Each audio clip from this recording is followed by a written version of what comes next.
का दूसरा अध्याय। उम्मीद है कि आपको हमारी कथा अच्छी लग रही होगी, और जिन्होंने पिछली कथा नहीं सुनी है तो डिस्क्रिप्शन में लिंक दिया गया, आप जाकर सुन सकते हैं। और आज की कथा में भगवान के सूक्ष्म रूप का ध्यान वर्णन और पुरुष संस्थान वर्णन सुनाएंगे। तो ज्यादा देरी ना करते हुए चलते हैं कथा की ओर। सुखदेव जी बोले, ऐसे कि पहले प्रलय के समय इस धारणा के ईश्वर प्रसन्न हुए, ब्रह्मा जी ने उनसे सृष्टि की रचना की स्मृति को प्राप्त होकर महाप्रलय से पहले जैसा यह विश्व था उस प्रकार फिर रचा। उनकी निश्चयकारी बुद्धि और अमोघ दृष्टि थी। इस धारणा से विश्व रचने का समर्थ होता है। उपासना फल से व्यक्ति को शुद्ध आत्मा धर्म में अधिकार है, इसलिए वैराग्य के लिए सब कर्म फल की निंदा करते हैं। शब्द ब्रह्म वेद का मार्ग है जिसमें कुछ प्रयोजन नहीं। ऐसे स्वर्गाधिक नाम से साधक की वृद्धि धारण होती है। वह उन लोकों में घूमता भी है, परंतु अपने अभिप्राय को नहीं पहुंचता, क्योंकि माया में वासना में यह सो रहा है। इसी कारण अखंडित सुख इसको नहीं मिलता है।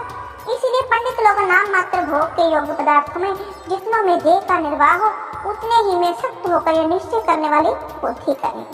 बिना परिश्रम जब प्रयोजन सिद्ध हो जाए तो उनमें परिश्रम समझकर यत्न न करें। बिना परिश्रम यह पदार्थ है, फिर उनके लिए ज्ञानी पुरुष परिश्रम नहीं करेंगे। शयन के लिए जब पृथ्वी है तो शैया का परिश्रम करना वृथा है। यार जब पृथ्वी पर सो सकते हैं तो फिर खाट की क्या जरूरत है। स्वसिद्धि तकिए के लिए भुजा है, फिर तकिया बनाने की क्या जरूरत है। तो जोगी जो लोग होते हैं ना वो ऐसे ही होते हैं। ज्ञानी ऋषि मुनि तपस्वी जल पीने के लिए जब अंजलि है तो बर्तन की क्या जरूरत, और भोजन को अन्न बहुत है, फिर पात्र रखने की वृथा क्यों। दिगंबर रहे, कल पहने, वस्त्र से कुछ प्रयोजन न रखे, मार्ग में चीर लाकर उनका कत्था बनाए, वृक्षों से फलादिक भिक्षा मांग पर पेट भरे, खाम खा इकट्ठा करने की क्या जरूरत है। ऐसे तपस्वियों की ऋषि मुनियों की सोच होती है। भरण पोषण करने वाली नदियों से जल पिए, कभी वे खुश्क नहीं होती। पर्वत की कंदराओं में वास करे तो घर बनाने की जरूरत नहीं। शरणागतों की रक्षा परमेश्वर करता है, फिर क्यों विद्वान होकर महात्मा धन में अंधे हुए अज्ञानियों का सेवन करते हैं।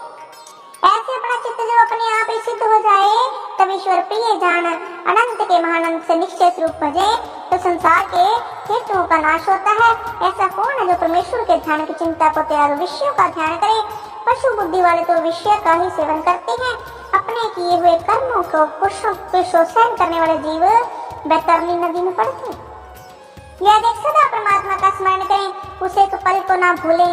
अब मानसिक पूजा का वर्णन करते हैं कि मानसिक पूजा कैसे होती है। कोई अपनी देह के भीतर, हृदय के भीतर अवकाश में जो आदेश मात्र शरीर धारण किए पुरुष स्थित है,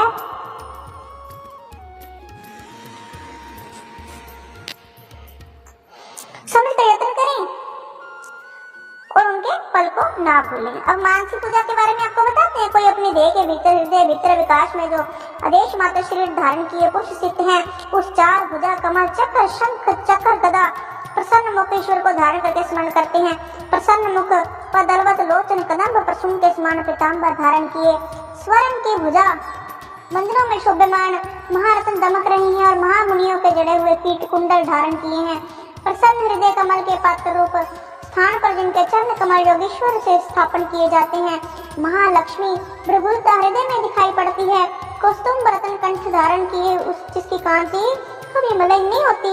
ऐसे प्रसून माला ग्रीवा में शुद्ध क्रोधनी अंगूठियां, कड़े कंकक, नूपुर इत्यादि को भूषित चिकनी निर्मल घुंघर वाली श्याम अर्कों से शोभित मनहरण मुस्कान युक्त उदार लीला से हास्य युक्त नेत्रों पर अत्यंत शोभित भ्रुकुटी का चलना उसमें बड़ा अनुग्रह सूचित होता है। चिंतन करके प्रकट होता है, उनका दर्शन करे। जब तक मन धारणा करने उनमें स्थिर रहे, गदाधर उनके चरणों से लेकर फांसी पर्याप्त एक एक अंगों की बुद्धि से अनुभव करे। जो जो स्थान बिना यत्न प्रकट हो जाए उसको त्याग कर और चंद्र आदि का ध्यान करे, वैसे ही बुद्धि शुद्धि होती जाएगी।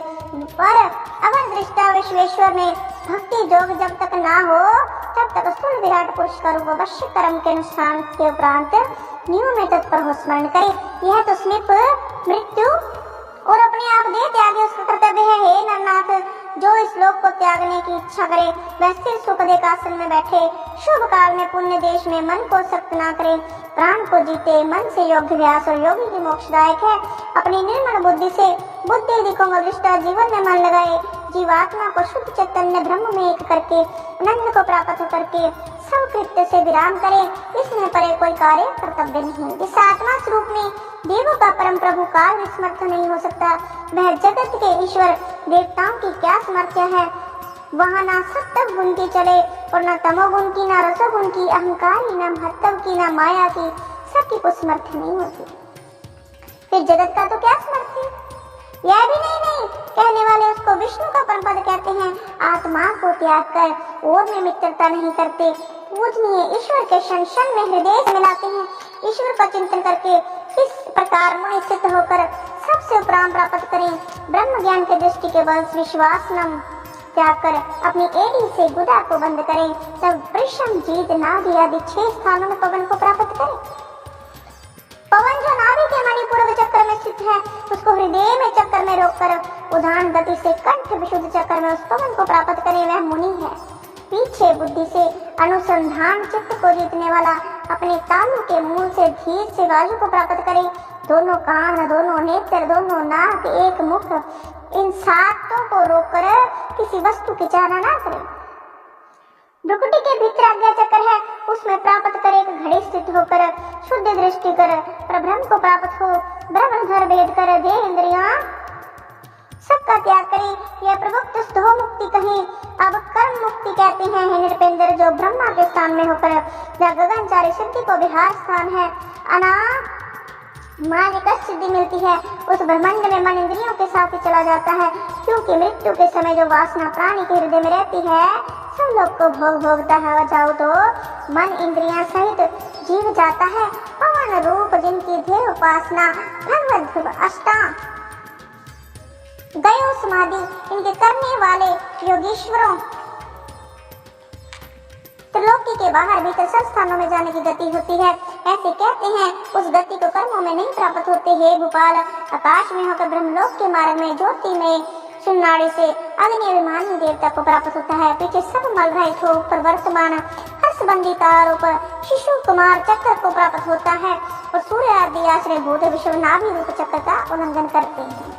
क्योंकि उसके परे फिर सर्वज्ञों की गति नहीं है, इस कारण एक निर्मल लिंग शरीर अणु रूप होकर और उसे नमस्कृत ब्रह्मविद्ताओं के स्थान ब्रह्मलोक को प्राप्त होता है। महाकल्प की आयु वाले पंडित भृगु आदि का यहाँ श्रवण करते हैं। उसके उपरांत कल्पांत में श्री शेष के मुख से अग्नि संसार भस्म देखकर सिद्धेश्वर ने सेवित स्थान जो विप्राद स्थित रहता है, उस ब्रह्मलोक को जाते हैं। उस ब्रह्मलोक शोक प्रतिपन्न मृत्यु दुख भय कहीं से भी कभी नहीं होता है। जो भगवत के भयानक नहीं जानते, उनको भगवत की कृपा बिना दुखकारी चित्त को व्यथा उपजाने वाले जन्म मरण होता रहता है, परंतु वहाँ शोक आदि कभी नहीं होते।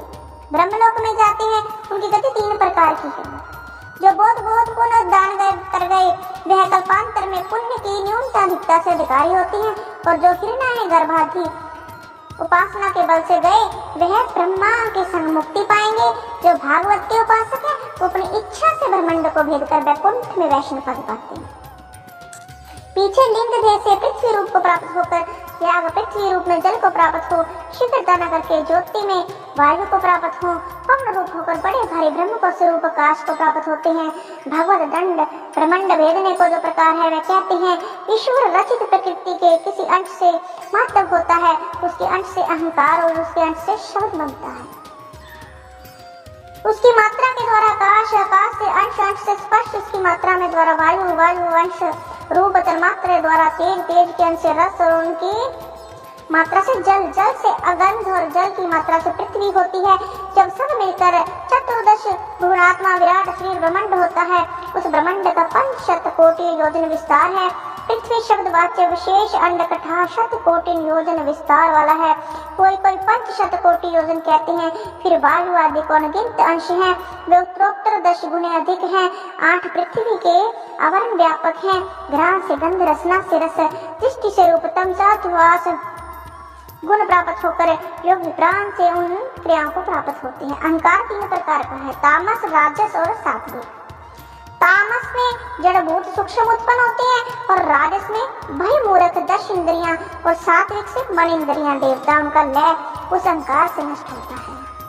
यह योगी भूत सूक्ष्म इंद्रियों को लय मनोमय देवमय अहंकार गति से प्राप्त होकर गुणों को जिसमें लय हो ऐसे महत्व को प्राप्त होता है। नरेश अनंत में जीव बाधियों के अंत में प्रधान रूप में उस आत्मा को प्राप्त होता है। भगवत की गति को जो गया वह फिर संसार में सिद्ध नहीं होता। हे राजेंद्र, यह दोनों मार्ग वेद ने गाए हैं। सनातन मार्ग अपने जाना है। पहले भगवान की ब्रह्मा ने आराधना की थी, तब भगवान वासुदेव ने यह गति ब्रह्मा जी से कही थी। जो जीव संसार में फंस रही हैं, उनको इससे अधिक कल्याणदायक मार्ग नहीं, जिससे कि भगवान वासुदेव में भक्ति योग हो। भगवान चतुरानन निर्विकारी एकाग्र चित्त करके वेद को 3 बार बुद्धि से विचार कर जिससे आत्मा में प्रीति हो वही निश्चय करते हैं।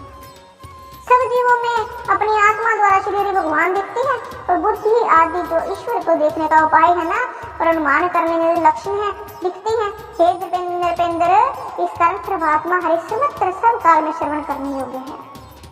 मधुसूदन सब जीवों का स्मरण करने योग्य है। जो कोई भगवान व्यापक है अथवा ब्राह्मणों की अमृत कथा को श्रवणों से भली प्रकार भर भर कर पीते हैं, वे विषयों से अति दूषित अंतकरण को पवित्र कर श्री हरि के चरण कमलों के सिर जाते हैं। अच्छी भाषा भागवत महापुराण उपना सुख सागरे शारदाम वैश्य कृते हिते स्कंदे सूक्ष्म पदानवरण नाम दिखते अध्याय समाप्त। तो इस तरह से हमारा दूसरा अध्याय समाप्त हुआ। आपको थोड़ा समझ में कम आया होगा, इससे दोबारा से सुन लेना, क्योंकि ये जो भागवत है, ये जो महान ग्रंथ है ना, कई बार इसकी बातें ऐसी गोलमोल होती है जल्दी से समझ में नहीं आती। तो क्षमा चाहेंगे, जितनी आसानी से हम समझा सकते थे हमने समझाने की कोशिश की। हमने बताया कि रजोगुण तमोगुण के बारे में, हमने बताया हमारे शरीर में कितने छेद जिसमें से वायु के बारे में बताया गया। उम्मीद है कि आपको ये वर्णन, ये मानसिक पूजा, ये चक्कर कुछ ना कुछ तो समझ में जरूर आया होगा। यदि थोड़ी सी भी समझ में आई हो तो कमेंट बॉक्स में जय श्री कृष्ण जरूर लिखिएगा। काफी ज्यादा लंबी हो चुकी, इसीलिए तीसरा अध्याय नेक्स्ट वीडियो में। जय श्री कृष्ण, जय श्री राधे।